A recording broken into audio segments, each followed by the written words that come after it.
Perkenalkan, saya Anvi Ginahara dengan NIM 222100302.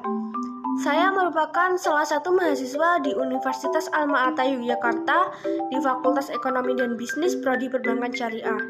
Nah, video ini saya buat guna untuk memenuhi tugas akhir mata kuliah Pancasila yang diampu oleh Bapak Najib Jauhar, SSOS, SHI, MSI, MSc. Video ini berisi tentang pengimplementasian Pancasila dengan salah satu kasus di Yogyakarta yang berjudul Keributan Karyawan Migacuan dengan Ojol di Yogyakarta, tepatnya di Kota Baru.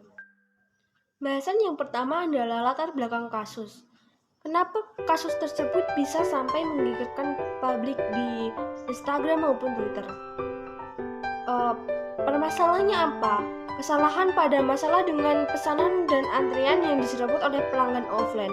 Kemudian dari manajemen itu sudah diganti makanannya, tetapi mungkin karena kesalahan ojol yang menunggu lama dan antriannya diserobot oleh pelanggan, kemudian dari pihak ojol menendang kursi lalu ada suara atau perkataan yang tidak pantas dari ojol sehingga memicu kesalahpahaman. Yang kedua adalah kronologi kasus. Bagaimana asal mula keributan tersebut? Keributan yang terjadi pada Sabtu 13 November 2021 lalu itu terjadi pada cabang Migacuan yang terletak di kawasan Kota Baru, Yogyakarta. Awalnya keributan diduga terjadi lantaran buruknya sistem pelayanan yang menyebabkan keributan antara pihak karyawan dengan pihak driver ojek online. Diketahui, outlet Migacuan memang selalu ramai hingga menyebabkan antrean panjang, baik itu antrean offline maupun online. Saat ada antrean panjang tersebut, terdapat ojol yang antreannya di sela karyawan Migacuan untuk mendahulukan antrean offline. Mengetahui adanya hal tersebut, pihak ojol yang diketahui sudah menunggu lama itu tidak terima dengan adanya kejadian tersebut. Sehingga terjadilah keributan antara driver ojek online dengan karyawan Migacuan. Akibatnya outlet Migacuan yang terletak pada daerah Kota Baru Yogyakarta tersebut dipasang garis polisi dan sementara warung makan mie tersebut ditutup lantaran adanya pembenahan dari berbagai aspek. Terus, bagaimana masalah tersebut bisa selesai? Diketahui pihak manajemen Migacuan juga sudah bersedia untuk memperbaiki sistem pelayanan dan juga sistem antreannya agar tidak terjadi lagi hal yang serupa dan diharapkan pelayanan menjadi lebih baik lagi. Kedua belah pihak antara ojol dan pihak Migacuan juga diketahui sudah melakukan mediasi dan tidak memperpanjang masalah yang sempat ramai di perbincangan tersebut dan sudah mengambil jalur damai. Permasalahan tersebut juga dipastikan sudah selesai dan sudah tidak dimasalahkan kembali. Lalu bagaimana tindakan yang diambil oleh pihak Migacuan untuk mengatasi masalah tersebut atau memperbaiki pelayanan yang sempat dipermasalahkan? Dengan adanya masalah tersebut, pihak Migacuan tidak hanya diam, mereka memperbaiki sistem antrean di mana antrean pihak ojol dan antrean pihak pelanggan offline dipisahkan sehingga dengan upaya tersebut akan meminimalisir terjadinya kericuhan yang sama. Dapat kita ketahui bahwa sampai sekarang di tahun 2023 Migacuan dimanapun itu udah berpisah antara antrean ojol dan antrean pelanggan offline. Selanjutnya yaitu bagaimana hubungan antara Pancasila dengan kasus tersebut. Salah satu sifat masyarakat Indonesia yang dikenal oleh negara lain adalah sifat keramahan dan kesabarannya.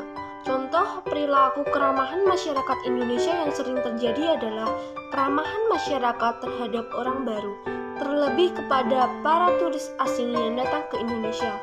Para turis asing banyak yang merasa bahwa masyarakat Indonesia sangat ramah, membuat mereka merasa nyaman ada di Indonesia sehingga para turis tersebut betah berada di Indonesia.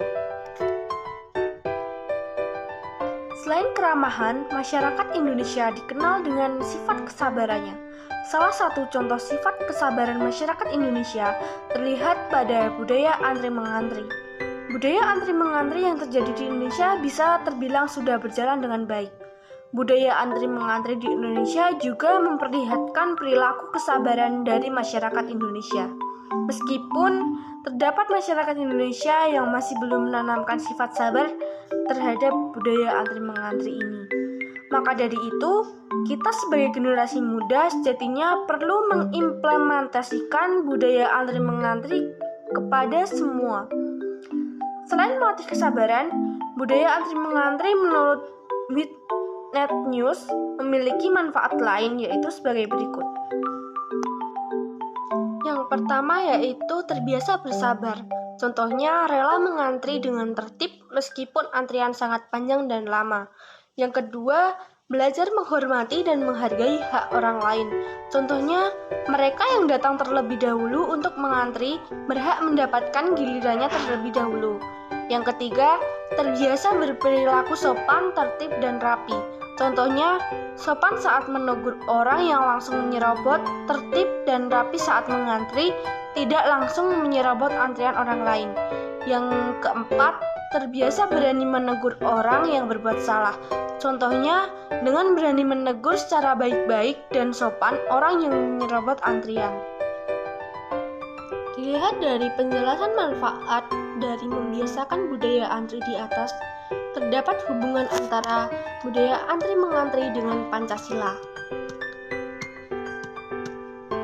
Manfaat sifat sabar, menghormati, dan menghargai hak orang lain, berperilaku sopan, tertib, dan rapi dalam budaya antri mengantri merupakan salah satu bentuk implementasi nilai Pancasila sila kedua, yaitu kemanusiaan yang adil dan beradab. Melalui sikap sabar dalam mengantri, berarti kita sudah bisa bersikap adil dengan mendahulukan mereka yang terlebih dahulu datang untuk mengantri. Selanjutnya, sikap menghormati dan menghargai hak orang lain, berani menegur orang yang berbuat salah, berperilaku sopan, tertib, dan rapi dalam budaya antri mengantri merupakan cerminan sikap yang beradab dari nilai Pancasila, sila kedua. Jadi, mulai sekarang, budayakan antri mengantri dan jangan pernah menyerobot antrian orang lain. Jangan lupa juga menegur orang lain saat orang lain berbuat salah. Misalnya, menyerobot antrian orang lain yang datangnya lebih dulu. Sekian presentasi yang dapat saya sampaikan. Mohon maaf apabila ada kata-kata yang salah. Assalamualaikum warahmatullahi wabarakatuh.